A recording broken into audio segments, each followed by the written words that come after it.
காவிரி விவகாரம் தொடர்பாக தமிழக சட்டமன்ற கட்சித் தலைவர்கள் கூட்டம் தொடங்கியிருக்கிறது. நீர்வளத்துறை அமைச்சர் துரைமுருகன் தலைமையில் நடைபெறும் சட்டமன்ற கட்சித் தலைவர்கள் கூட்டத்தில் முதல்வர் ஸ்டாலினும் பங்கேற்று இருக்கிறார்.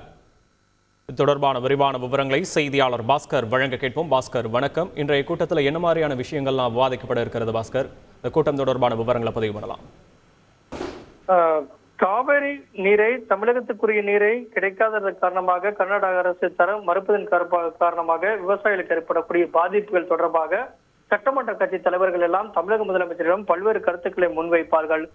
இந்த விவகாரத்துல தமிழக அரசு என்ன நடவடிக்கை எடுக்க உள்ளது என்பது குறித்து இன்று நடைபெறக்கூடிய இந்த கூட்டத்தின் வாயிலாக கலந்தாலோசனை மேற்கொள்ளப்பட்டு அந்த முடிவுகள் சட்ட ரீதியான அணுகுமுறையா அல்லது சட்டமன்ற கட்சி தலைவர்கள் எல்லாம் அழைத்துக் கொண்டு டெல்லி சென்று பிரதமரையோ அல்லது நீர்வளத்துறை அமைச்சரையோ மத்திய நீர்வளத்துறை அமைச்சரையோ சந்தித்து இதற்கான முறையீடுகளை மேற்கொள்ளலாமா என்பது குறித்தெல்லாம் இந்த கூட்டத்தின் வாயிலாக முடிவெடுப்பார்கள்.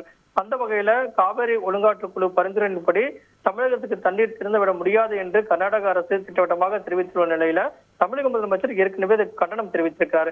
இன்று நடைபெற்று வரக்கூடிய இந்த சட்டமன்ற கட்சி தலைவர்கள் கூட்டத்தில் நீர்வளத்துறை அமைச்சர் தலைமையில தான் இந்த கூட்டம் நடைபெறும் என்று தமிழக முதலமைச்சர் அறிவித்திருந்த நிலையில தமிழக முதலமைச்சரே இந்த கூட்டத்தில் கலந்து கொண்டிருக்கிறார்.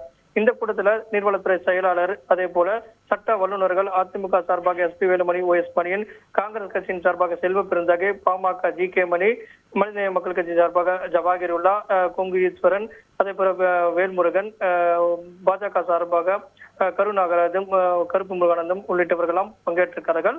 இந்த கூட்டத்தில் CPI, CPM உள்ளிட்ட சட்டமன்ற கட்சி தலைவர்களும் பங்கேற்றிருக்கிறார்கள். இந்த கூட்டத்தின் வாயிலாக பல்வேறு விதமான முடிவுகள் எடுக்கப்படும். விவசாயிகளுக்கு எவ்வளவு பாதிப்பு ஏற்படுகிறது, காவிரியிலிருந்து உரிய நீரை பெறுவதற்குண்டான சட்ட ரீதியான அணுகுமுறையை மீண்டும் உச்சநீதிமன்றத்தின் வாயிலாக மேற்கொள்ளலாமா என்பது குறித்தான முடிவுகள் தான் இந்த கூட்டத்தின் வாயிலாக அமைய உள்ளது. அந்த வகையில இந்த கூட்டம் என்பது ஒரு முக்கியத்துவம் வாய்ந்த கூட்டமாகத்தான் பார்க்கப்படுகிறது.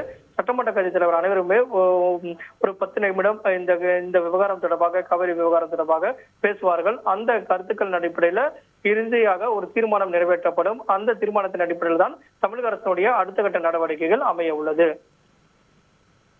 விவரங்களுக்கு நன்றி பாஸ்கர். செய்திகளை உடனுக்குடன் தெரிந்து கொள்ள உடனே சப்ஸ்கிரைப் பண்ணுங்க.